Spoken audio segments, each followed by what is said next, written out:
Drama serial मेरी बहू में की आने वाली नाज़रीन स्टोरी हो चुकी है बहुत ही ज़्यादा इंटरेस्टिंग, क्योंकि आने वाली अब स्टोरी में देखेंगे कि आप बहुत परेशान हैं अंबर, और कहती है कि फ़बिया ने आखिर क्या कर दिया। तभी वो कहती है कि आखिर मैंने तुम्हें मना किया था तो फिर भी तुम ये सब कुछ क्यों कर रही हो। ये बात सुनकर कहती है कि आंटी, मैं कोई भी किसी भी तरह की परेशानी नहीं देख सकती इस घर में, और ये बात आप अच्छे तरीके से जानती हैं। ये बात सुनकर कहती है कि देखो फ़बिया, ये घर का मामला था, अगर घर में ही रहता तो बेहतर होता, और तुम जानती हो अच्छे तरीके से कि अगर तुम्हारे अंकल ने ये पैसे उठाए थे तो तुम्हारे अंकल को उतारने भी आते हैं।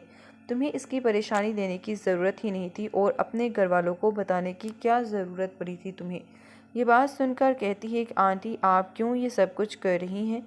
आखिर क्या हो गया है आपको। आप जानती हैं अच्छे तरीके से कि अगर मैंने ये सब कुछ किया है तो मैंने अपने भी शोहर अलमीर का भी सोचकर किया है। वो भी कितना परेशान है, आपको तो इस बात का अंदाज़ा भी नहीं। लेकिन मैंने इस बात को देखा है कि अलमीर बहुत ज़्यादा परेशान रहने लगा है। आखिर मैं ये सब कुछ बर्दाश्त करती भी तो कैसे करती, मजबूरन मुझे ये फ़ैसला करना पड़ा।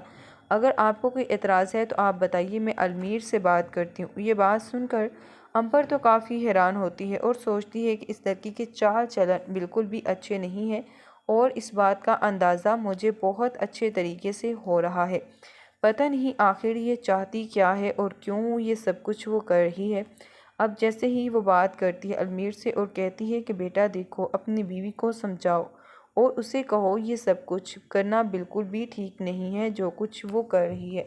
ये बात सुनकर कहते हैं कि आखिर क्या हुआ, आप इस तरह बात क्यों कर रही है, क्या कुछ गलत कर दिया उसने।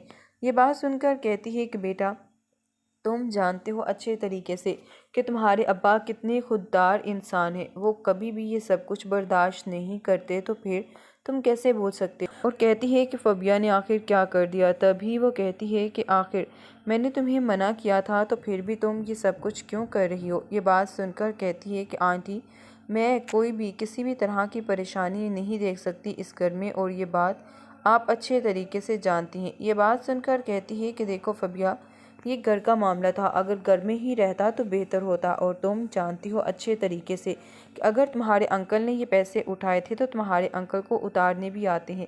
तुम्हें इसकी परेशानी लेने की ज़रूरत ही नहीं थी, और अपने घर वालों को बताने की क्या ज़रूरत पड़ी थी तुम्हें। ये बात सुनकर कहती है कि आंटी, आप क्यों ये सब कुछ कर रही हैं।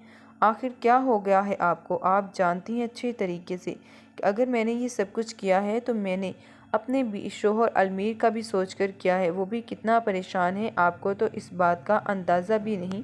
लेकिन मैंने इस बात को देखा है कि अलमीर बहुत ज़्यादा परेशान रहने लगा है। आखिर मैं ये सब कुछ बर्दाश्त करती भी तो कैसे करती, मजबूरन मुझे ये फ़ैसला करना पड़ा। अगर आपको कोई एतराज़ है तो आप बताइए, मैं अलमीर से बात करती हूँ। ये बात सुनकर अंबर तो काफ़ी हैरान होती है और सोचती है कि इस लड़की के चाल चलन बिल्कुल भी अच्छे नहीं हैं, और इस बात का अंदाज़ा मुझे बहुत अच्छे तरीके से हो रहा है।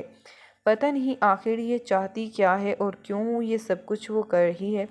अब जैसे ही वो बात करती है अलमीर से और कहती है कि बेटा देखो, अपनी बीवी को समझाओ और उसे कहो ये सब कुछ करना बिल्कुल भी ठीक नहीं है जो कुछ वो कर रही है।